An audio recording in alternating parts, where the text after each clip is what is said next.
In the hidden corners of the mind lies a power beyond sight. Today you'll meet a renowned remote viewer and ex-Special Forces sniper. His journey began as a teenager in Germany, leading to a career in the military and eventually mastering remote viewing. From the battlefield to business strategy, his visions transcend time and space. Tonight, unlock the secrets of remote viewing as we chill with Tobias Schwartz Blass. Yeah, slut. Yeah. That's cool. I love the alien in the background. Rob, I love the alien in the background. Yep, Yeah? that one. I love it. You haven't done any remote viewing for aliens? I hate, you know what? I hate mystery targets because you can never really verify them. I did once one by accident because my tasker didn't know I don't like them. So she tasked me with it anyways. And it was like a story from like 30 years ago. It was like, apparently, I don't know if it's true or not, but like the data I came with were correlating with it. So she gave me the numbers, the target reference numbers, and you never know what's behind the target reference numbers, right? They're just random numbers. And apparently it was an event where a UFO landed on a crop field of a farmer, and they asked him for water, right? And in exchange, they gave him pancakes, and the pancakes must have tasted horrible. Like CIA showed up, police showed up, they all took a pancake. Like everybody took a pancake. The whole three letter agencies took a pancake, and he stayed with one pancake. He ate the pancake and said it was horrible. And I drew the whole propulsion system, water needed for propulsion, and I thought, because of the person who targeted me with that, I thought it's a science project or something. And in the end, I figured out, oh, it was a UFO. So they probably powered their engines with water. Ooh, that's got to be. I don't know why, but like, it's crazy. That's the strangest UFO story I've ever heard. But I like it. But it's I like it. I didn't know aliens made pancakes. That's fucking crazy. That's insane, right? It's super insane. It would actually explain why there's a lot of stories about UFOs going like to lakes and then taking the water out of the lake and then going away. That would explain that kind of. If they need that for fuel, yeah. Yeah, I've seen the videos where they dip into the water and they come back out. Yeah, exactly. Have a point there, man. Kind of explain that. Yeah. Hey, you're onto something. I honestly don't like to go into those targets. It's simply because I cannot verify them. So, but yeah, it was interesting anyway. All right. So a quick question though, before we really start. I know your wife's behind you. What does she think about all of this? What do you think of all of this? The UFO story? Or in general, like remote viewing. First, I thought he was gonna curse. You can curse. We're not yet live. Okay. So I thought it was bullshit.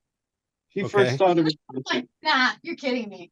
And then I started targeting him with stuff. He asked me, can you give me completely random things, and it cannot be something I think you're gonna put. And I was like, okay, fine.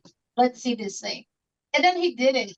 And I was there was no way he could have seen. And no way he could have known, because I picked something completely random. And then I was like, okay, there's something. Yeah. But at first, I was completely skeptical. Extremely skeptical. Yeah, and as soon as she saw I make actually money with it, working for pharma companies and like crypto companies, it was before that, but then you were like, okay, now this shit actually is real.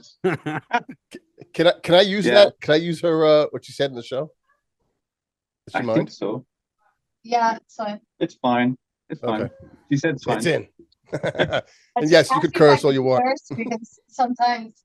He was just asking if she can curse, because sometimes it's like. I curse all the time. I always curse. Family stuff. I don't know. Yeah, family friendly and stuff. I curse the whole subject is like, anyway, kind of so family friendly. I don't know. Yeah. You know what? If you're watching the show, your family probably abandoned you anyway. Yeah. I've heard already. So that's why we're here. I don't need to restrain myself as well. No. I have to restrain myself usually in podcasts as well, because it's like I say like, oh, bullshit, and like That word way too often. I say it way too often. Exactly. Yeah. Just say it in German. Nobody will. I mean, fewer people will know. That's indeed true. Yeah, but I funny enough, I don't like cursing in German. Okay. I don't even know It's very funny. so. Like I don't know why, but like, I mean, I speak fluent German. Obviously, I'm German because, but it's weird because I live in Rio for now 6.5 years, and I Wow. haven't spoken German for a long time. Like when I talk to my mom and my sisters, obviously, but other than that, I don't talk German. Is your wife German? My wife's Brazilian. She's Brazilian. Oh, Brazil. Okay. Yeah, I'm married a German. My wife's German, but she's Oh, like, really? but she was born in America. Her grandfather fought in World War II for the Germans. Oh, wow. Yeah. Crazy stuff. Yeah. So any like I was telling Mike, any chance I get, I get back at her with what the Germans did to us. So where did you start military? What branches were you in? And tell us some of your military experience.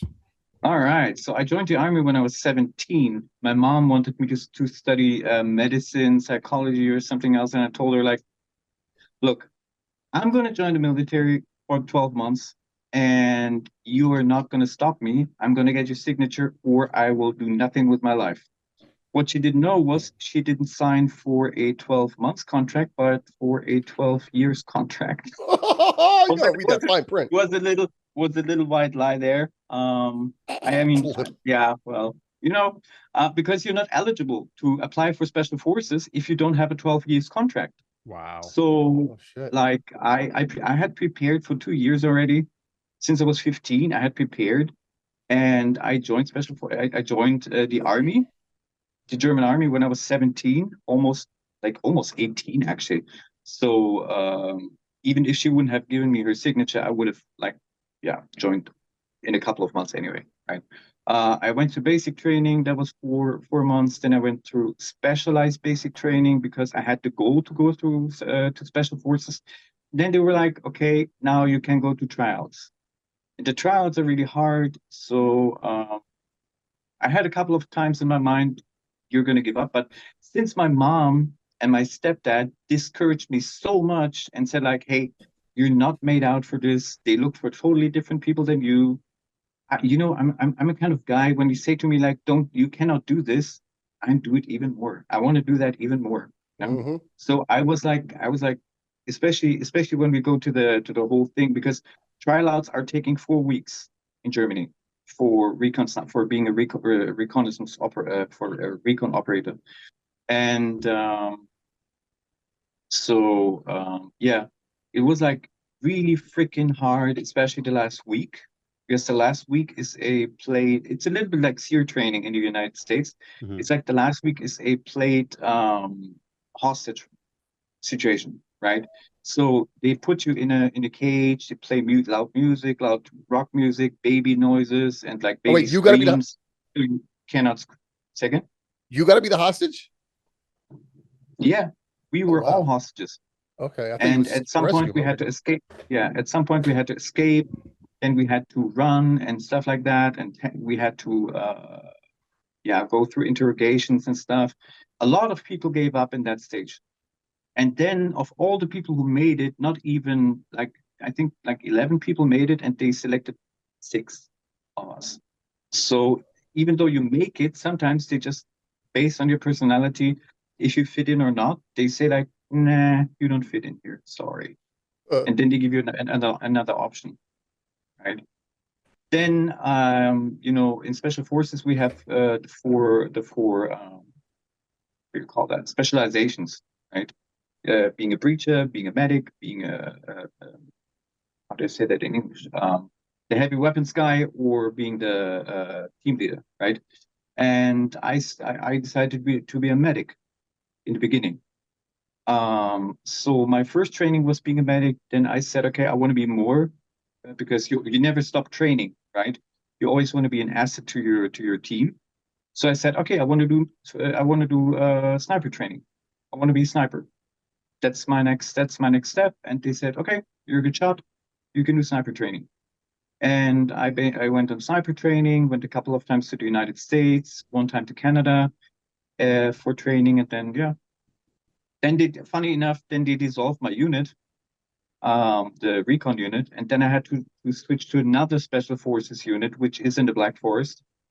And then I was a sniper instructor there for the remaining eight years. Oh, wow. Yeah. I didn't see a lot of action, guys, in that time. Like in my military time, I didn't see a lot of action. I was deployed once in Iraq, 4 months. We never left the base. Like we left the base once. There was no action at all.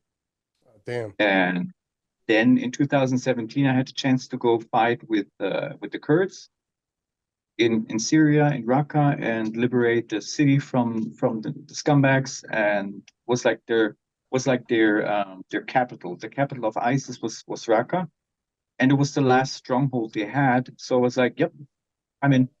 Wow. So I volunteered and I went there, was there 7.5 months basically. And yeah, then went back home. Not back home, but back. Then I went to Brazil. And my initial plan was to just, because I had some money saved up. So I was like, okay, I'm going to travel I don't want to go back to Germany now because I don't know why. Like that doesn't feel right now. I just want something else. So I was like, okay, let's travel South America. And my first stop was Rio. And I stepped out of the plane, went straight to the beach. And I was like, this feels like freaking home. Okay, I'll stay here for a while. And that while is now 6.5 years. I'm married. Yeah. So nice. What more can you want? Oh, that's pretty good. It's pretty good. Well, if you get bored and you feel like I want to snipe something, I got a dude in Texas. Yeah. So where did this remote viewing start? Where does this come in? Okay. So I read a book when I was 13. I was always interested in this kind of stuff, right? And I read a book when I was 13, and it was called Dance of Dimensions. It was a German book, but it translates into Dance of Dimensions. And there was the whole story of remote viewing in Germany, and I was like, okay, that sounds cool. I want to learn that. And they mentioned the only trainer for remote viewing in Germany, and my grandpa had a fax machine because he had an office. I'm now 38, so you can imagine how long that is ago, right? So yeah, like I sent the guy a fax, said like, hey, I'm 13 years old. I would like to learn remote viewing. Can you teach me? And obviously I had no money. Nobody would have given me the money. I didn't even know how much he would charge, right? And he said to me, like, he sent me, he was kind, he was really nice. We reconnected just recently again. And he said basically like, 13 years, like your brain is not fully developed yet. Let's wait until you're like 16, 17, 18 maybe. And like, so I was pretty disappointed. And with 15 years old, I figured out that they just had released like 2 books on technical remote viewing, which is my kind of my style of remote viewing. There are several styles of remote viewing, and it was German. So it was the Manual of Technical Remote Viewing 1 and 2. And I learned from the books. And my first target was like really, really good. And from then on, it went just really down. The learning curve went down. And I never had any success anymore. And it was horrible because, yeah, then I was 17. I stopped doing the whole stuff during the military. I was still fortunate enough to study psychology and neuroscience in the military. And then when I left the military, I engaged like fully professionally in remote viewing. So let me, so anyone doesn't really know what remote viewing is, can you explain what it is and how it works? Oh yeah, okay. So remote viewing is very different than like any other form of non-local perception, right? So let me pull up quickly because I have I cannot pull that up right now. I think it's like, no, I can't pull that up right now. I have a very nice description of it, but I think I can't pull that up right now. So it's basically you perceive informations that are shielded by either space time or any kind of other shielding. But remote viewing from the regular senses, right? So it's a psychic phenomenon. But the difference between remote viewing and other psychic phenomenons like clairvoyance or people just being psychic is we have certain mechanisms built in that hinder us from drifting off into visualization and making an analysis, because our left brain is basically for example, I have like something that is soft, silky. I have colors like red, white, blue, something star-shaped. It's thin. Oh, it is the United States flag, right? So from that moment on, I have made it's called analytical overlay. I made an analysis of my data, and now from that moment on, I'm not going to describe anymore the actual target, because this could be anything. But I would describe the American flag, the United States flag, right? And that is the issue with a lot of psychics out there when they don't learn how to cope with that. And that's what sets remote viewing apart from everything else. We're able to deal with that, with those kind of analytical overlays that come, and set them apart. Set them away, like write them down. Okay, I have, for example, I think it's the Mount Everest. Okay, set it apart, pen down. Okay, let's get on with the actual data again. Yep. So once you get a target, how long does it take you to hone in on that target? And it depends. Like, to hone in on the target takes me a minute, two. But a remote viewing session lasts between 30, usually 45 minutes until 2 hours, basically. Oh, okay. Depending on the target. So what kind of information would I need to give you if I wanted you to see something? So basically what you would need to do is, like, you would need to assign random numbers, like 4 and 4, right? They're usually like 1, 2, 3, 4 / 5, 6, 7, 8, like not those numbers, but you would need a random target generator on the internet. And then you could put like a picture in an envelope, or a question, like, for example, Rob Rosenberg /now. So I would get information about your state right now. If it's about missing kids, that's what I usually do. I put the picture. If I have a picture, I put a picture underneath, and I put the name. I put the coordinates in brackets. I put the name, like whatever, Marie /now. And then I see, okay, and then I can go into the remote viewing session and connect with the target. And important to know is, like, we don't actually, when we do remote viewing, this is also different than out-of-body experience. We don't actually go to the person, so the person's not going to feel anything, right? But we actually connect to something that's called the matrix. We just don't have another term for it. That's all, right? So we call it matrix. It's like where every information is stored independent from space and time. And so if I were to remote view you, for example, or a missing kid, I would not connect to the missing kid, but to the entry in the matrix of the missing kid, right? So I could describe, is it still breathing? Is it not breathing anymore? Is it still alive? Does it have some kind of issues? What issues? Is there somebody with the person, with the kid, or not? What happened? I can draw a timeline. I can go a little bit back in time, a little bit forth in time, and like describe the events that happened there. It takes a long time to get there, but yeah. All right. So it has 6. Yeah, basically it has 6 stages, and every stage brings you closer to the target. Okay. So if you're given a picture, right, as you're saying, and coordinates.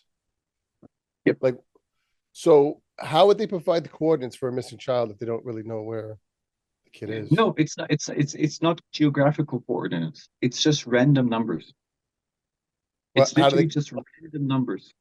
Really? I could just give you a few numbers and. Yep. Like, there's no significance to the numbers? No, not at all. The numbers are purely for the purpose of knowing, okay, this target is now connected in the matrix to that. So all I get is the numbers. I don't even know what the target is in the best case. The best case, I don't know what the target is. Like, for example, picture in the envelope. Somebody writes those numbers on top of the picture, right?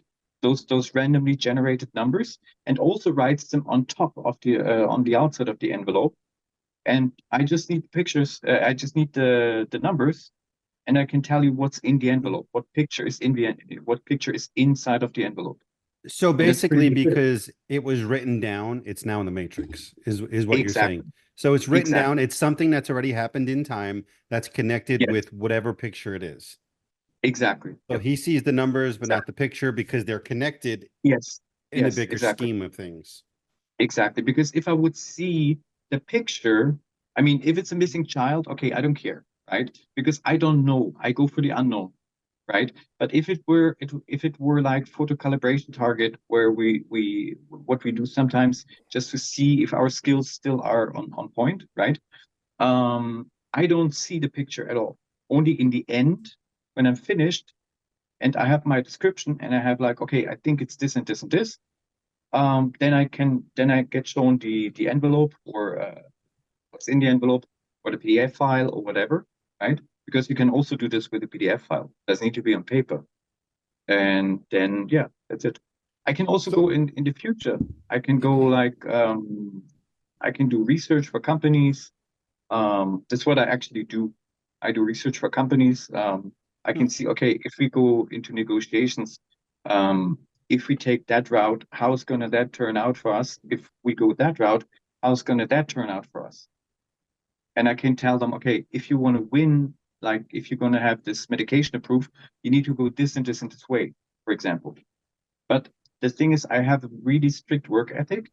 So I don't work with companies like spying on other companies, or if the medication's for like something I don't really approve.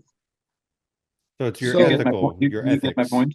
Yeah, it's your Yeah, ethics. yeah, I have really strong ethics, and I'm not willing to do targets like, oh, is my wife cheating on me? I don't care.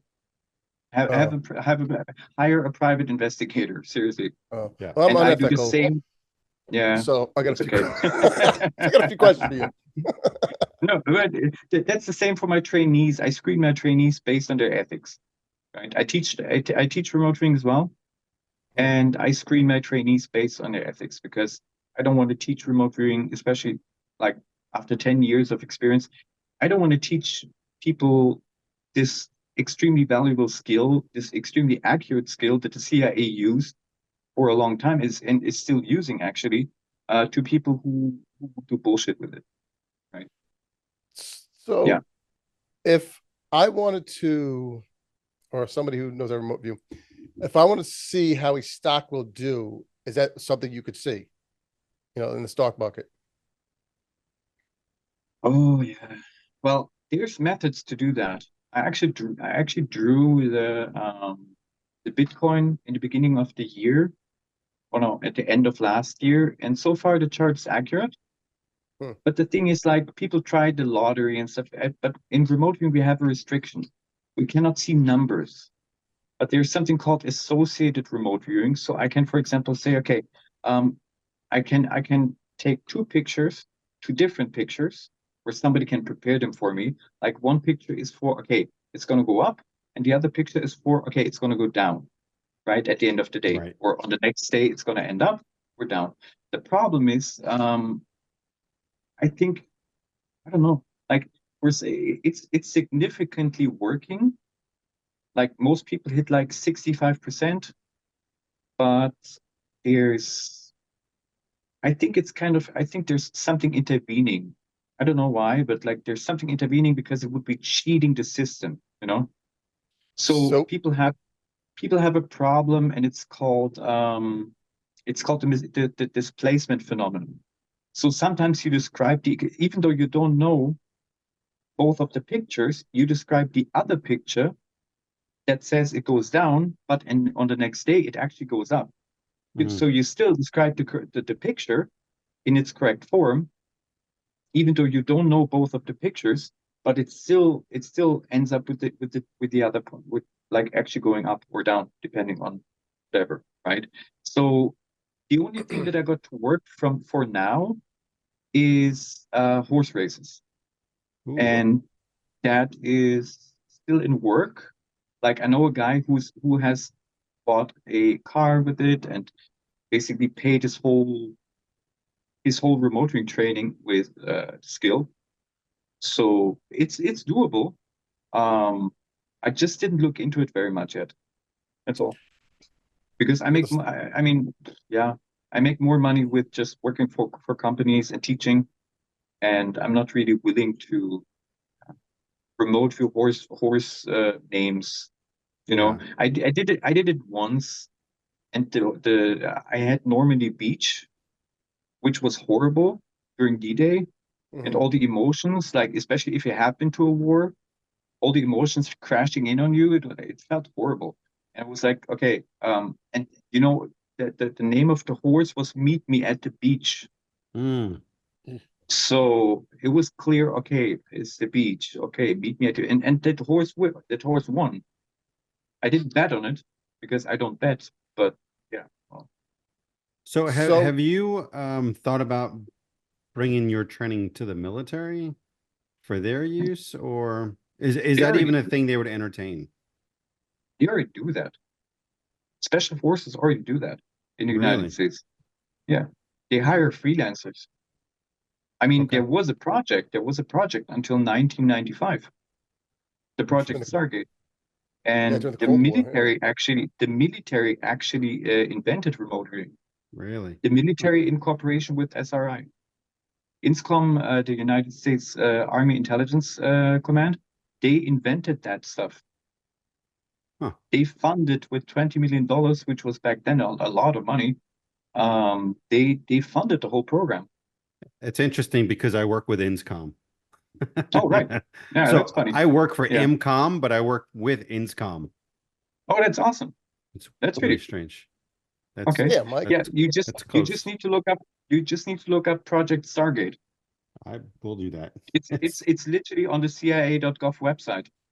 Wow. All the FOIA, it's FOIA requested, so it's already out there. Yeah, this was during the Cold War where they were trying to view Russian targets, right? Yeah. Exactly. They figured out like, okay, the Russians are doing it, so we need to do it as well. So, and then they figured out SRI, Stanford Research Institute, is already doing that very successfully. And then, they just started to fund the program, started to train actual intelligence officers at first, and then it went off to special forces. And then it was like spread out. And nowadays, I mean, basically because of Congress was really pissed at some point because it was like, okay, we don't want to fund a program where a bunch of psychics run around in Fort Bragg and like do stuff that we don't know about. So the program was dissolved, but I know they still use freelancers nowadays. Okay, it's very simple. Yeah. So if I had less than standard morals, which I probably do, you probably do, and I had a crush on a chick. Sure. And I had remote viewing capabilities, would I be able to see her showering or something? You don't. Okay, so during a remote viewing session, you don't see anything. You describe. You don't see anything, right? For example, if you sketch something, you don't know what you're sketching because that would be analytical. But we put the analytical aside, and you would just sketch something, but you don't know exactly what. You just know where the lines belong. Like there's this here, and there's like here something, here something. I don't know what it is. It's weird, and there's something raining down from here. Okay, I don't know what that is. There's like this thing, metal. Okay, here's metal. This is like water. Okay, this feels weird. Okay, it's a body, a human. Okay. What's the sex? Okay, female. Okay, whatever. But you really don't ever have a picture in your mind, right? You just describe. It's like it's popping in your head like an idea. Okay. Wow. I think I kind of get it. I mean, obviously, I'm not going to completely understand it unless I was able to do what you do.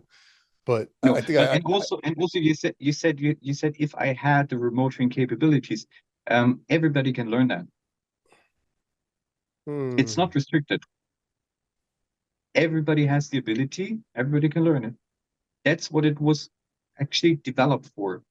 Because before that, only psychics were able to do that. But Ingo Swann was a very gifted psychic, and he actually at the SRI, at Stanford Research Institute, he was looking, okay, how do I do that actually? And he was the first one who came up with the 6 stages protocol. And then he started to teach that to other people, and especially to INSCOM people, to intelligence officers. And yeah, the first ones were Tom McNear, Paul Smith, Ed Dames. Ed Dames is my mentor, who recently found a missing kid in France. What's the story with that? He was telling the police that the kid was missing, and they didn't believe him. And then eventually, they knew the kid was missing. The problem was, I mean, you're a psychic, and you write something to the police. Do you think the police is listening? Nah, bro. Nah, not at all. The point is, he nailed down pretty much like, okay, the body is in that field. The problem was they already had searched that field. So they never answered him. He already wrote that in December last year. And they found the body like a month ago, exactly on that field that they had searched long before. So, yeah. And I have seen that because we talk on an almost daily basis. And I have seen the emails that he sent already in December. I have seen the emails. And he said, like, he is very frustrated because it's France. So he has no connections in France. Yeah. Because in the United States, he has a lot of connections to sheriff departments and stuff like that. So if there's a missing kid, they're definitely going to look for it at the locations he's providing. But like in France, nobody knows him. Nobody was like, okay, no, we're not going to search there. And now it's blowing up because a hitchhiker found it exactly where he predicted. So now it's a big deal all of a sudden because he said it already in December. And a month ago, they found the kid. Wow. So yeah, the remains were moved, he said. Oh. But he said that already in December. So yeah. What do you mean the remains were removed? They were moved from one place to another. They had been moved, you know? It was high, and he said it was a car accident. But that cannot be proven at this point in time. Wow. It was moved after. Yeah, it sounded like it was moved after the child had passed. Yeah, exactly. After they searched the field already. Yeah, exactly. After the search the field already. It was pretty close to where she lived, where the kid lived, actually. Sad. Wow. So really, really weird and really, really sad. So let me ask on that real quick. How did he know to do that? Was it just something that happened? Or, you know, like, was he reading something that prompted him, or no, actually somebody asked him to do it. Somebody close to the family texted him and asked him, hey, would you mind looking where the kid is, if the kid is okay? And he said, like, no, the kid's dead and it's there and there and there. So he wrote to the police, like I said, in December, and they didn't do shit. And then a month ago they found it. Then now he was in France, like 2 weeks ago, he was in France giving interviews, giving podcasts and stuff. And he does that a lot. He just doesn't go public with it. Yeah. But now it was a huge case because, like, it was a high profile case in France. So yeah. Their first thought wouldn't be that he did it because he knows where the body is. Yeah, that's usually the first thing, but he was not there. So, and he's known for his work. He's pretty much known for his work. Okay. And he everybody knows he was like inventing that shit, or he was the training officer in the original unit. So they know, okay, he worked in with a lot of sheriff departments, and he did that before. So yeah. But yes, usually you are the first one to be the suspect if you say something like, okay, I know where the kid is. You're usually the first suspect, right? Where's he from? He? Yeah. At Dames, he's an American. Okay. Oh, Yeah. All right. wow. That's wild. So That is wild. what's the most significant thing that you have viewed remotely? What would you say? What do you mean by most significant? The most, like, yeah. I guess Maybe the most important, or yeah, most important. I would say, like, pretty recently, I have helped a pharma company. I cannot say the name because of an NDA. But I have helped the pharma company to, first of all, they were interested if there, it was a cure for Alzheimer's. I was And just they watching something were, on that. yeah, I think That's so. yeah. Yeah, I helped developing that. They were asking me if because testing costs millions of dollars. So they were, I was recommended by somebody else. And they asked me like, hey, can you check if it would go through testing or not, if it would pass or not? And I said no. And I wanted to know why. And I started to draw circles and like lines, circles and lines. And I didn't know what I was drawing actually, but I was just like drawing stuff, sending it to the client, and the client came back with, "Oh my God." I was like, "What?"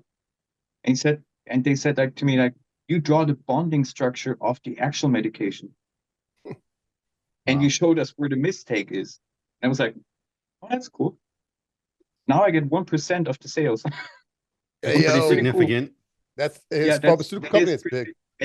And it came out, now the testing's over. It is out in the United States. Needs to come to other countries still, but it's out now. Wow. So I now mean, we have a cure for Alzheimer's. Yeah, hey, yo, my that's wife's. I think I would say that's my most significant Yeah, target. And absolutely. it was just recent. It was just recently, actually. It was in the last 2 months. Damn. I gotta get a hold of that medication for a family member. And Wow. me, because I don't know what the hell's going on.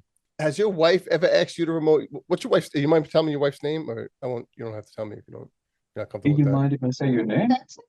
No, my wife's name is Lace. She All right. never asked me to remote view anything. No. Did you?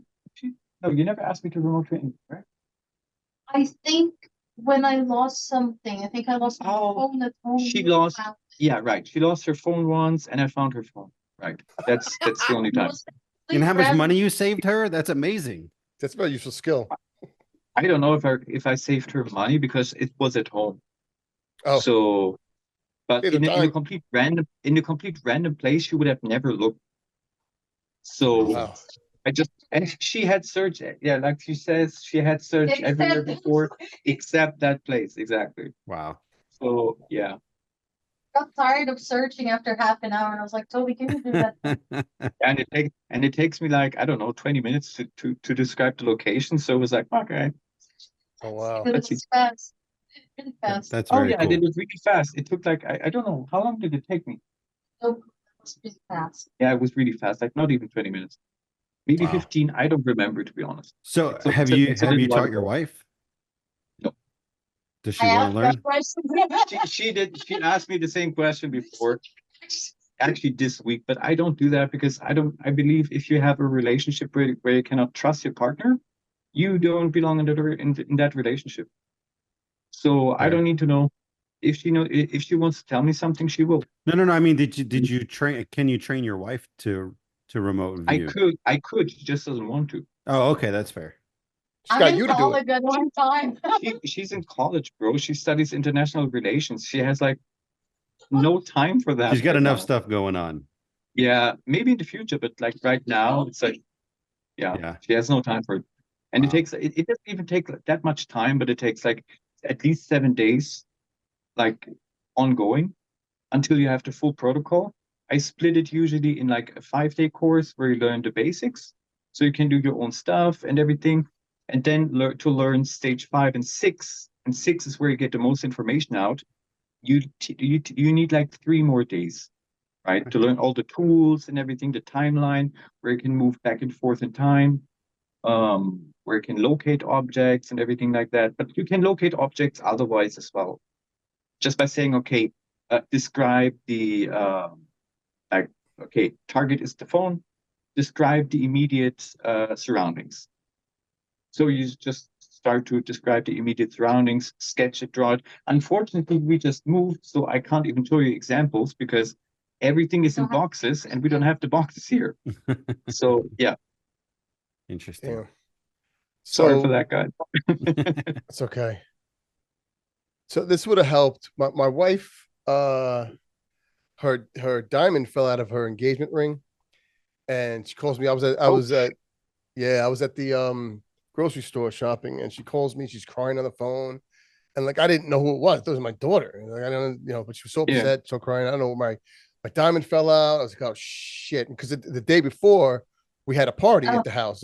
There was people everywhere. So it's kids and adults, and it was a birthday party, and so she could have lost it at any time.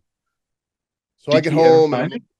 Yeah, well, here's what happened. I get home. I was just about to tell you, like, hey, send me a picture of the ring, and I'll do that for you. But okay, that would have been since you already found it. It's okay. It's fine. You know what? It never even occurred to me to use a remote viewer. It never even next time I lose. If you could find my mind, I lost that at some point. That'd be no great. one's gonna find that, dude.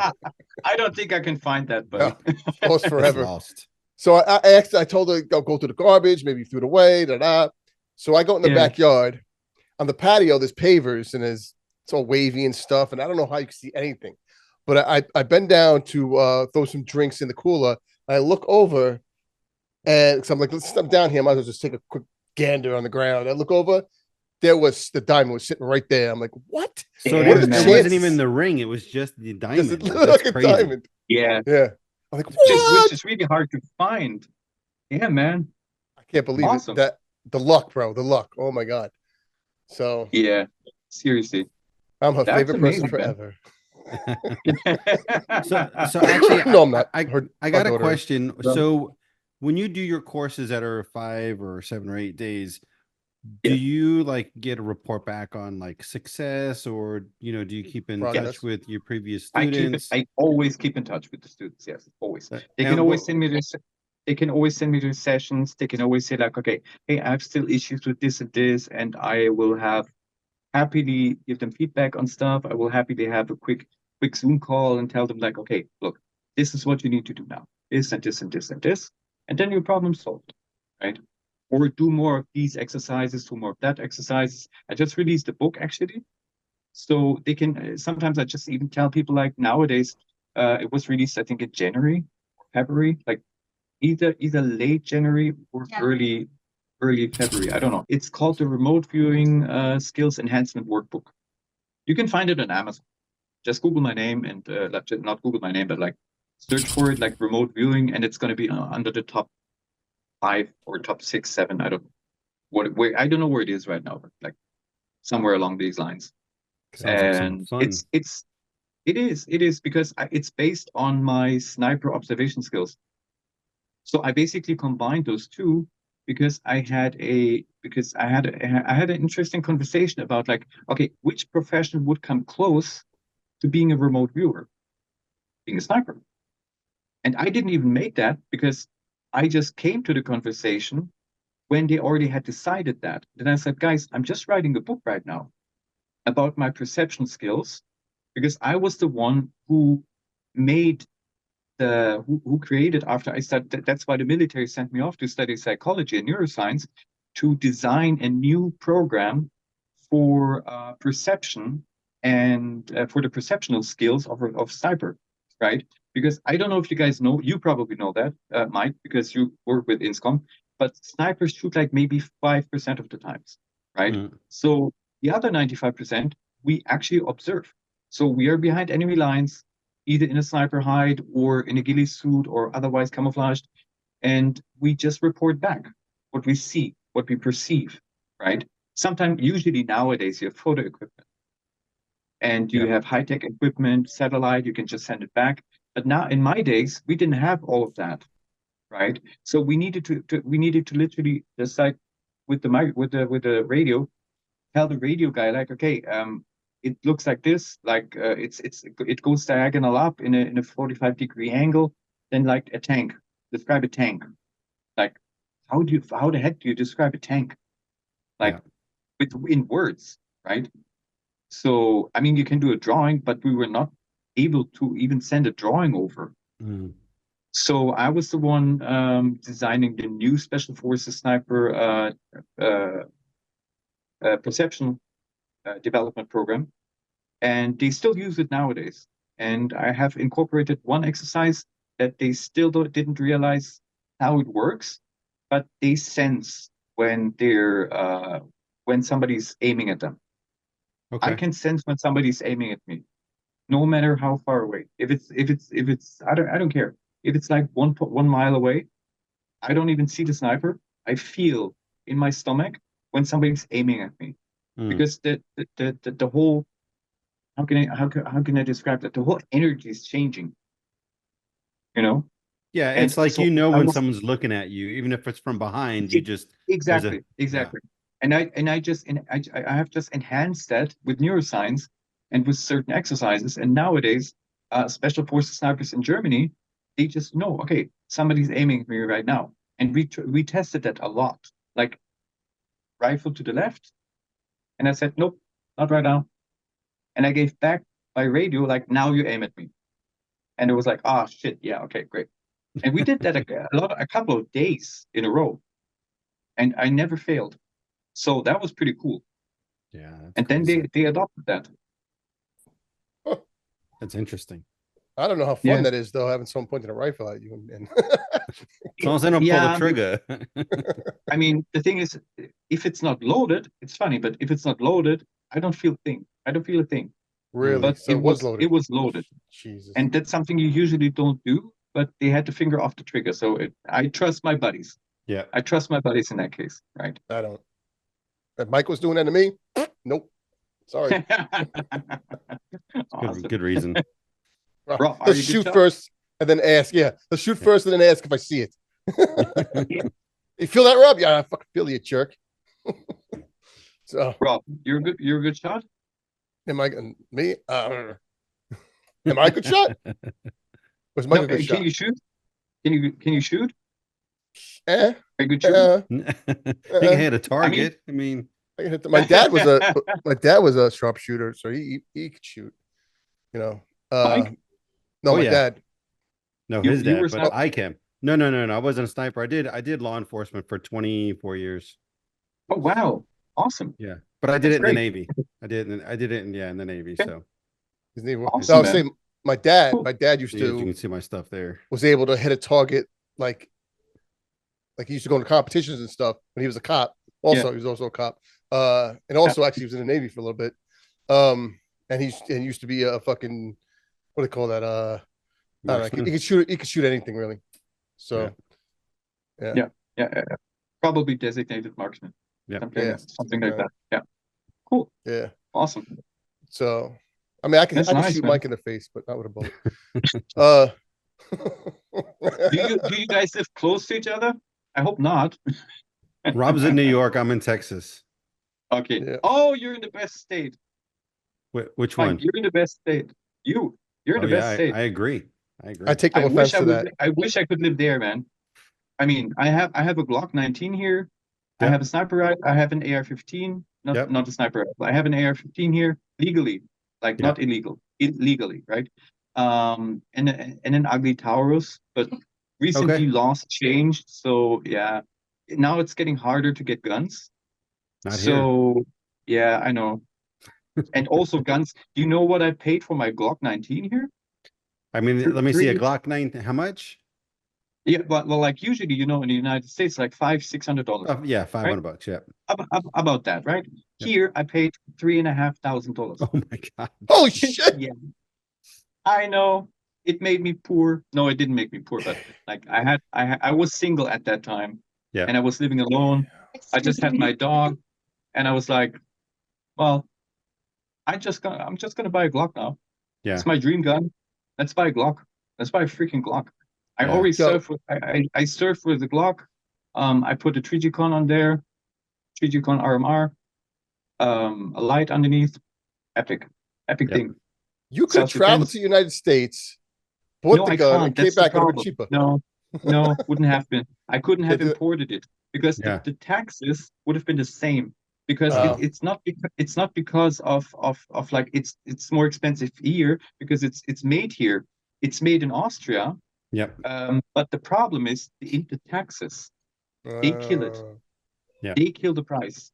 The taxes kill the price. I cannot just travel to your guys, buy a gun there, and then come back. That's the problem.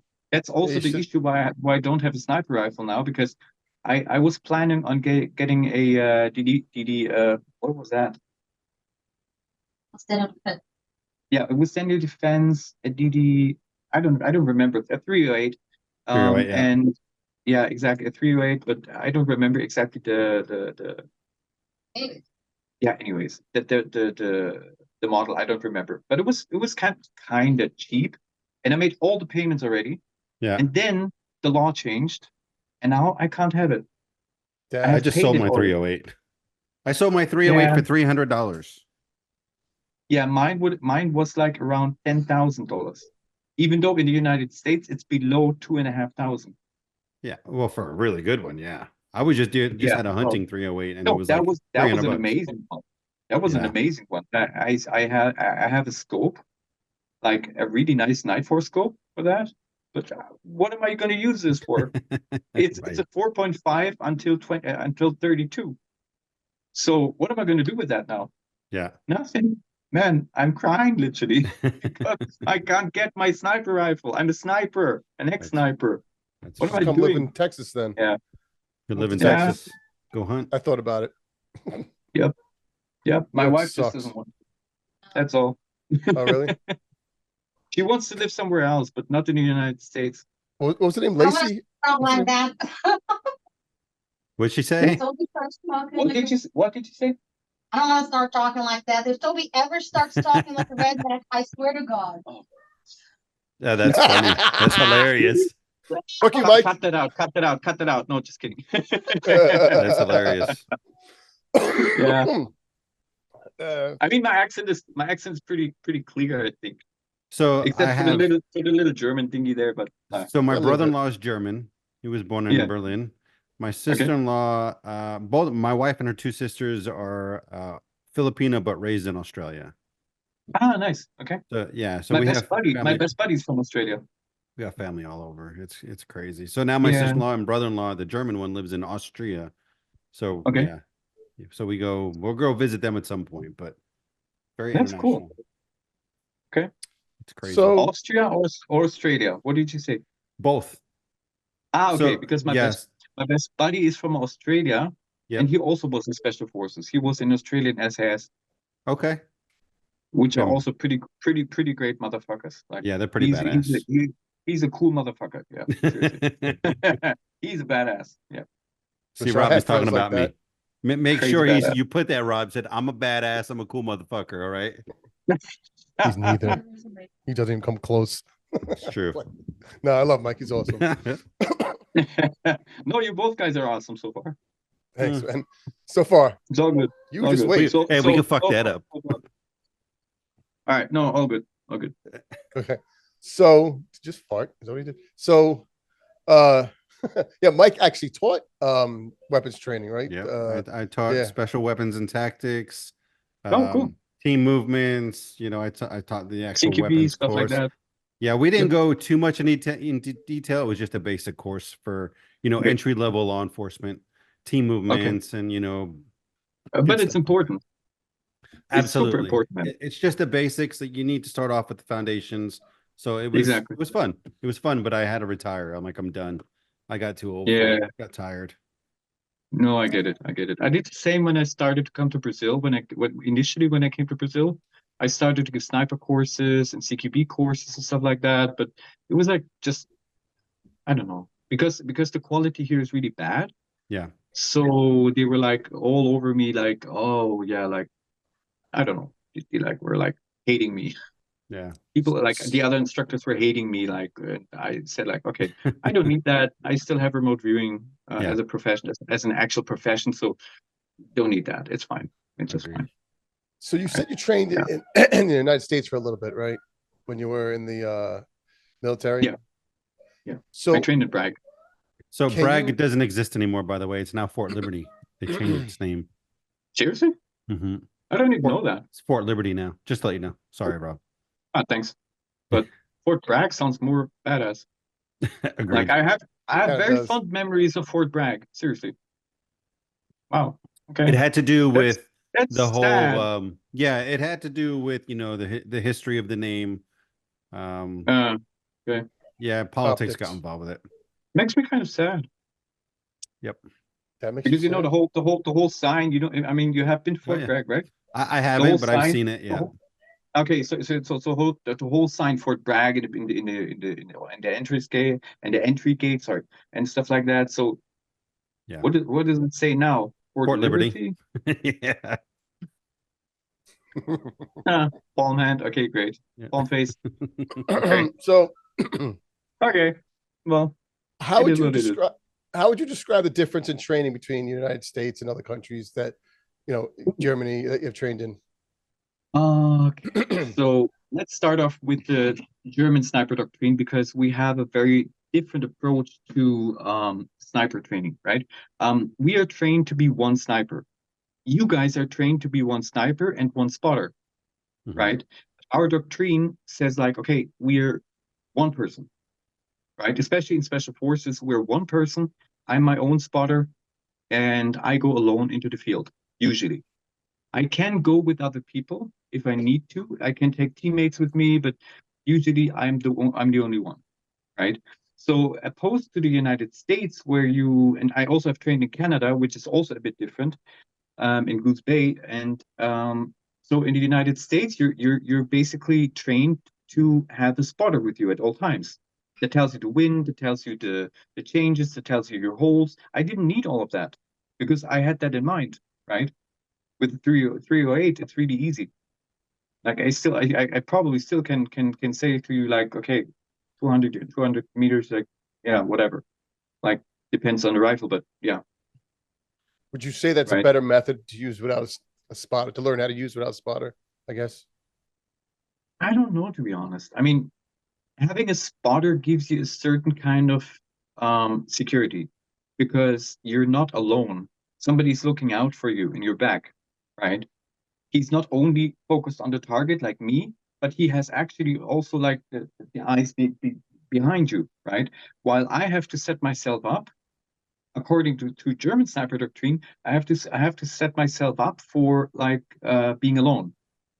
So I have to be really good camouflaged, and I have to change my spot very regularly after every shot, or even just after, like, let's say 2 days of observation. I have to change my spot slightly because of people with the binoculars or with their spotting scopes looking for the enemy, looking for me, right? So Yeah. yeah, So if I it put sucks. something in Yeah. an envelope, like right now, and asked you what was in it, would you be able to do it, or does it take too long? I know you said like 45 minutes it could take. Nah, it takes so long. Yeah. And also, I never do that on podcasts. Why? Makes sense. It's like it has like to do with like I need to be relaxed. I need to be fully relaxed, and I Too much could not pressure. relax if I would need to perform on camera, right? Yeah.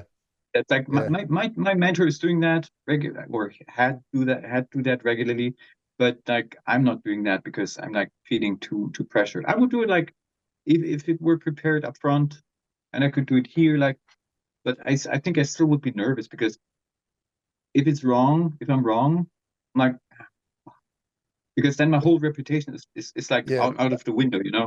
There's Why we're very, yeah. very few people who would do that, I think. Yeah. I have no paper here anyway. Oh, that's right. Everything's packed away. We just moved, buddy.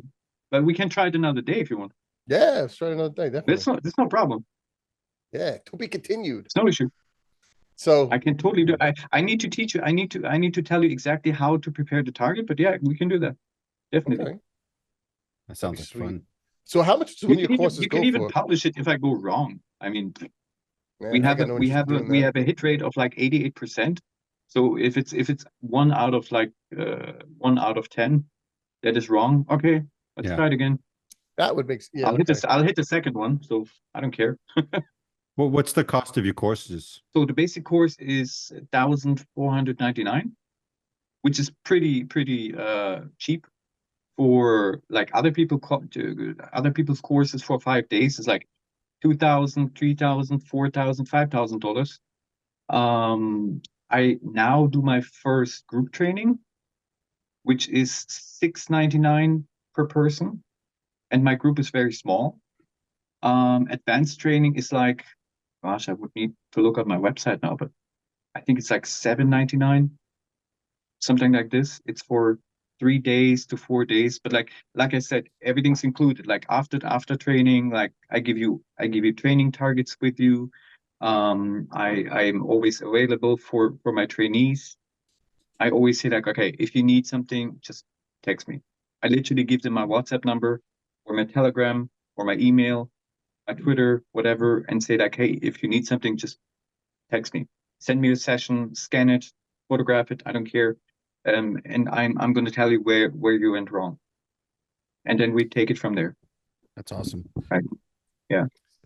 So I'm very much overqualified, but I still believe that it should never be a money issue.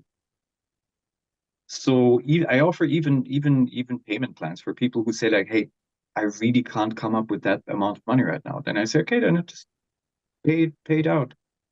Like until like 9 months, I don't care. If I trust the person and I have a good intuition nowadays, who I can trust and who I cannot trust with that, I say like, okay, you just make payments monthly. I don't care. You take your training now and you just pay it off slowly. I don't care. Right? Yeah. So you said you could feel when you go through these things, you could feel like emotions and stuff as you're doing the remote viewing. Yeah. I wish I could pull up the whiteboard for that. Because then I could show you how it works. Do you want to try it again? Try to get on again? Yeah, let me try that again, because then I can show you how the whole session would work. Okay. Do you see that? Yes. Yes. Awesome. Okay, so now that is what a stage 1 looks like. Okay, so basically you see the numbers. Do you see the cursor? No. Wait, let me check. Let me turn on the mouse for it, because the tablet's new, so I'm not quite sure yet if I need to turn on the Bluetooth for that to connect. Okay, let's connect it to the mouse. There it goes. Okay. Do you see the cursor of the mouse? No. Oh, okay, damn it. Maybe man. Okay, doesn't matter. Okay, so what you see in the upper right corner is the page number. Below that is my name. Below that is that's just for administrative purposes, right? Right. Then below that is the date and the time I did the session in, right? In the upper left corner is PI, which stands for personal inclemencies, how I feel right now, right? There I was a good little sleepy, I think. Yeah. And AVs are advanced visuals. It's like if I have an idea what the target could be in the beginning, right? People hurting each other. I think it was that. And on the top it's stage 1, right? Then I write down my coordinates 48531451, and I produce a so-called ideogram. An ideogram is like an ideogrammatic response that my hand is doing automatically, but you have to learn those, right? So there's an ideogram for life form, for structure, for energy, for a mountain or a peak-shaped feature, and so on, right? And in this case, I have decoded the ideogram, which we usually don't do anymore, but I have still done it, right? The next page shows stage 2. Here, I basically just go into, can you see when I zoom in? Yep. Perfect, awesome, okay. So stage 2 is basically, I go through all my senses, okay? So colors, textures, smells, tastes, temperatures, sounds, and then in the end, dimensions, okay? And you see, for example, here on the right side in the middle, AOL, benzene, right? Mm-hmm. And then AOL, like I already said, is whenever I have something where I think, okay, it could be that, right? It could be that, but it's just my mind jumps to a conclusion. So I need to write it down. And we have a certain, then I had an AOL car or AOL uniform. And then we have a certain protocol that I can use to, or a certain procedure to take that out of the way, take it out of my mind, get rid of it, right? So it's not standing in the way, okay? Then we have the stage number 3, which looks a little bit weird, but it's an archetypical form of the site, right? So usually what a circle represents is a person or a group of people. In that case, I knew it would be 2 people because I knew the target. So we're 2 people, both males, as you can see, a car. And the upper one is the ideogram for some kind of spiritual aspect, life or death, okay?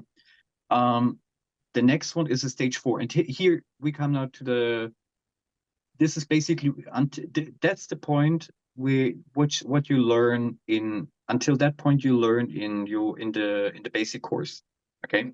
So we have the S column, which is all the sensories, the D column, which is all the dimensionals, like is it diagonal, is it fast, is it slow? AIs are my own emotions, how I would feel if I were at the target.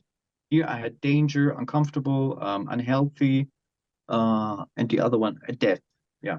So, and then the next one you cannot really read, but it stands for EI, is emotional impact.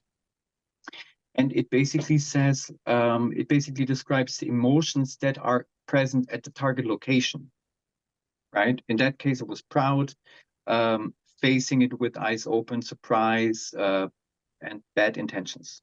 The T stands for tangibles, everything I can touch. So in that case, it was man-made, car, and people. And the I column stands for intangibles, so concepts. What's going on there? What is this about? Stuff like that. In my case, it was military, death, accident, on purpose, pedophilia, and heroic act. Yeah, heroic act, exactly. The AOL is, again, analytic overlay. AOLS is anything which you would describe like, oh, it's like that. It's like a mountain. For example, if you would have an iceberg, it feels like it is like a mountain. It's not wrong, but it's also not entirely correct, right? So I could go like from here and say like, okay, that's nice. It's a nice information to have, right? Just for the analysis later, okay? So then I jumped straight to stage 6 because stage 5 is just for certain purposes. And I was drawing a relational diagram from the one person to the other. What do they feel to each other? Okay. And then stuff like that. What does person 1 feel to person 2? How does person 2 feel to person 1? I'm not going to write, I'm not going to go into detail because it was for a friend. Yeah. And by the way, AI stands for my aesthetic impact again. How do I feel about all of that? And in that case, it was deep shit. And it's going to come clear here because it was the death of like because I knew the target. So move to the time of death of P1, of person 1, right? So it was literally a car, 2 people inside, and just crashing the person into a tree, right? Here I can draw relational diagrams, but that's all stage 6. This is really advanced stuff. I can like ask questions. Why are they doing it? So I was asking about the 2 people inside, right? Why are they doing it? It was for some bigger or higher plan. So what's the bigger plan? And then like something sex trafficking, and I don't know. And then for who? Very rich and I can't even read anymore. Very rich and influential people. Yeah, exactly. I think that's the last. Yeah, that's the last page. Wow. So, yeah, basically that. That's how a remote viewing session looks like. Usually, what we do, I took the short route here, but usually what we do here in stage 3 is we label each aspect. So I would label the one circle, for example, as X, the most important, the most significant aspect. Then maybe the next one A, then maybe the car below I would label B, and the archetype above C.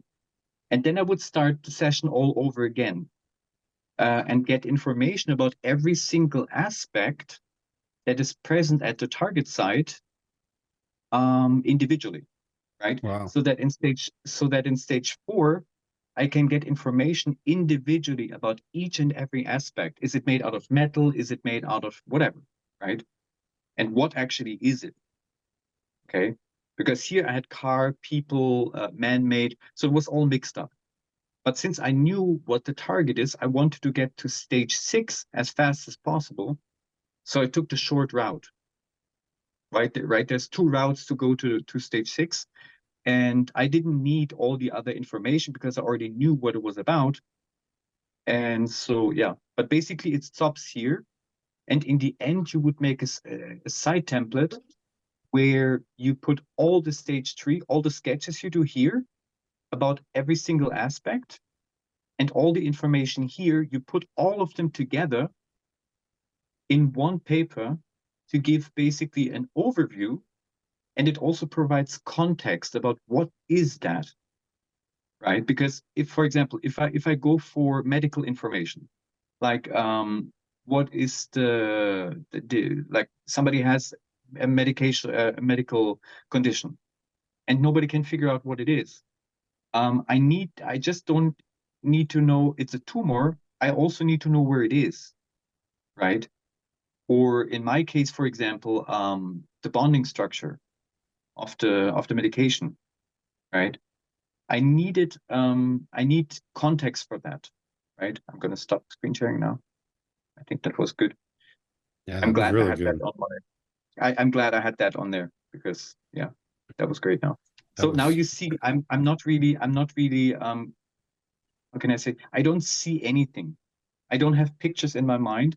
The only thing I have is I have an idea, right? I tap the paper or my tablet, and I have the idea: red, blue, green. They come in clusters, right?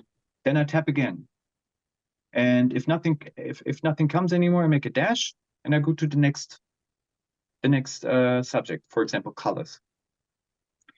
And yeah, when it comes to the drawings, it's just I just go over the paper a little bit, like not even with the pens touching the paper, but just like a little bit over the paper, and I go like, okay, this belongs here.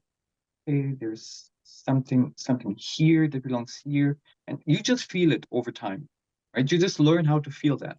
But at no time I actually know what the target is, because as soon as I know what the target is, the session is doomed, right? Because then I describe what I think it is, but not necessarily what it really is. That's why we Right. have 3 stages, right? We have the queuing, the asking the question, like for example, putting the picture in the envelope. Then we do the remote viewing session, and then afterwards we do an analysis. We analyze the session, and then we engage the left side of the brain again, because then we can actually see, okay, so according to my data, I think it could be either this, this, or this. Like, okay, this looks like the Brooklyn Bridge. Okay, cool. But could also be another bridge. But I'm pretty sure it's a bridge. So maybe I want to retarget and want to figure out, okay, what's the most significant, if I want to really know where the bridge is, I could target, okay, I could mark the bridge with a 1, and I could say, okay, describe the most significant aspect of the state that aspect 1 is in. So if it was Texas, I don't know what's the most significant thing in Texas, like the most significant Probably touristic cowboys or cowboys or cattle. whatever. Guns. Yeah, That's the yeah, guns. maybe that. I don't know. Yeah. Like if it were in like for example, Statue of Liberty would clearly indicate where it is, in which state, right? Misconception though. Misconception. It's not in New York. It's actually in New Jersey. Yeah. Yo, fuck New Jersey. Yeah. Everybody thinks it's in New York, but it's actually in Bayonne, New Jersey. Sorry. Yeah, no, that's fine. But it claims New York. I agree. I just used it Yeah. as an example. Right? No, absolutely. But I get you. But Shut up. if I God know damn like it. the most significant aspect, the most significant feature of the region, okay, I Yeah. know where it is, right? Absolutely. Yeah. Nowadays there are other methods to hone in on the target with GPS coordinates. But that's pretty new, and only like maybe 5 people in the world can do that now. Wow.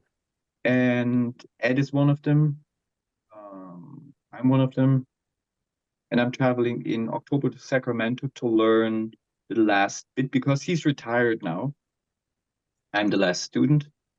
So yeah, So at what point that's do gonna you be say it. you're proficient at what you do? Like how many years of experience do you need to say, you know what, I'm very proficient at what I do. I'm no longer the student.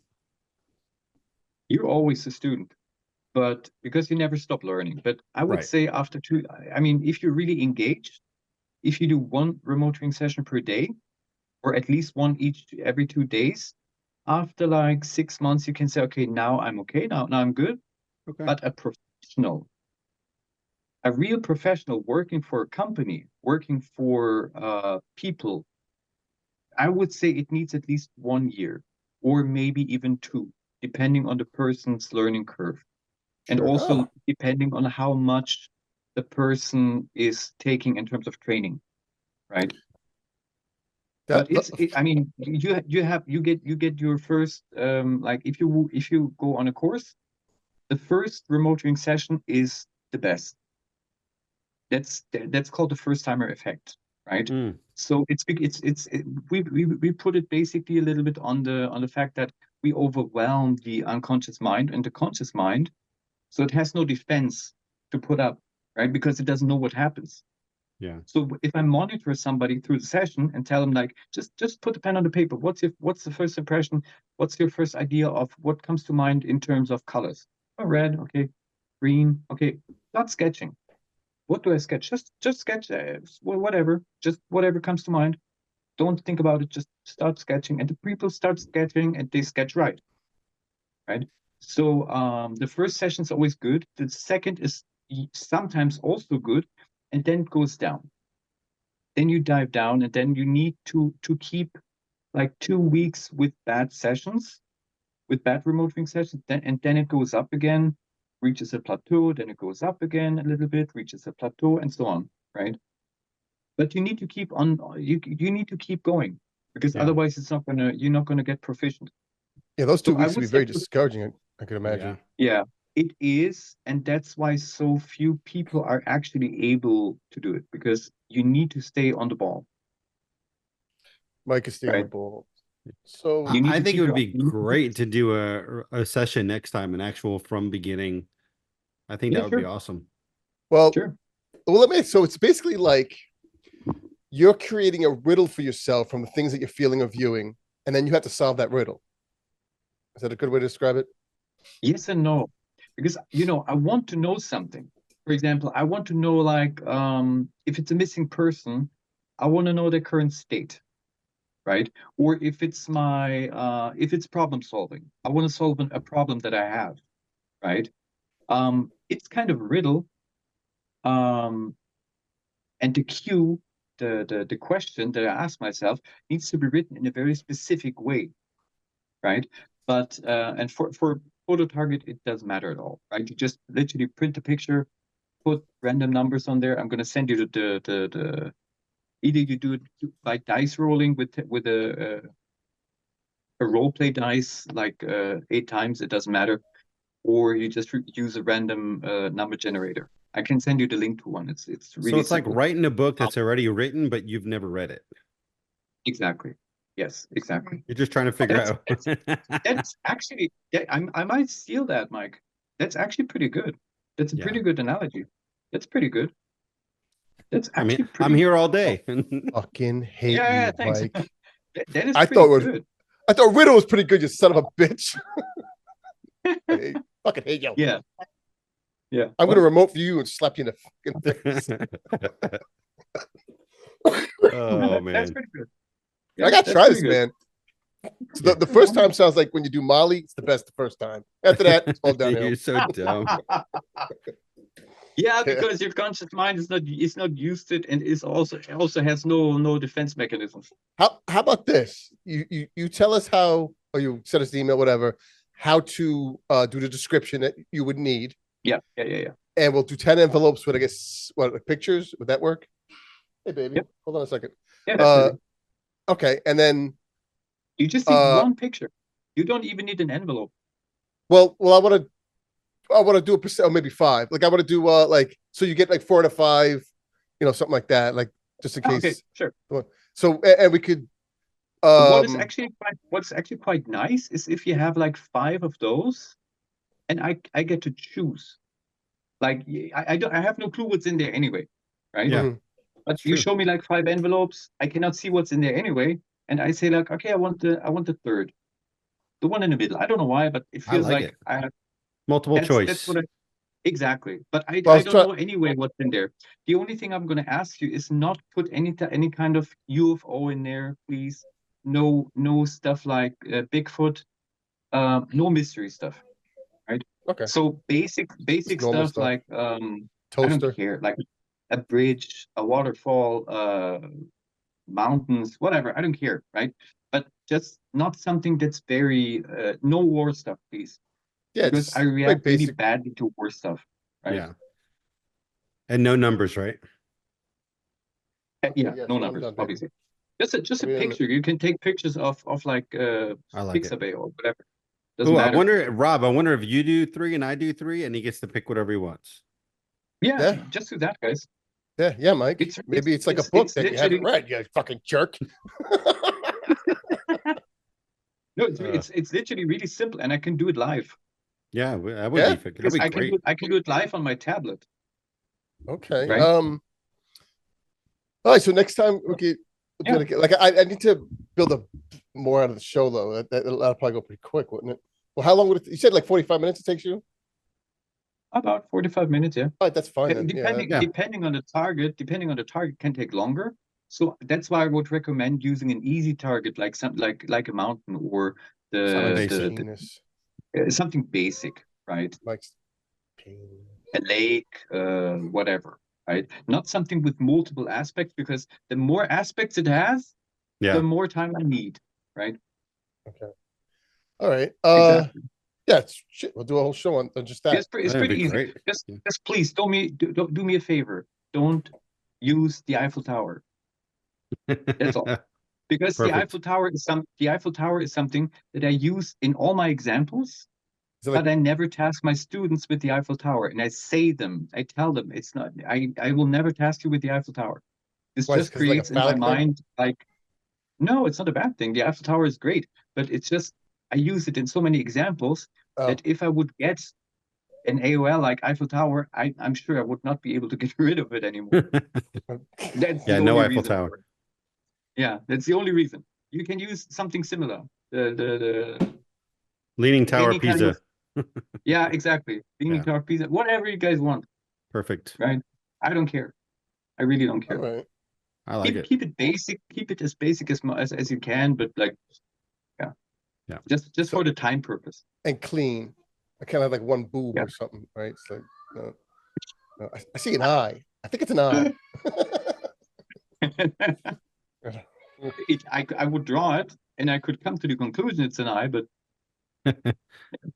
I hear a kid in the background. Is that yours, Rob? Yes, it's mine. Oh my God. Oh, you better go. Thanks, man. I really appreciate this. Yeah, this has been awesome. This is probably one of my favorite shows we've done. It's been so awesome. I'd say so. It's been great. Thanks, Mike. Thanks. This is wild. I really loved how you did that. Amazing.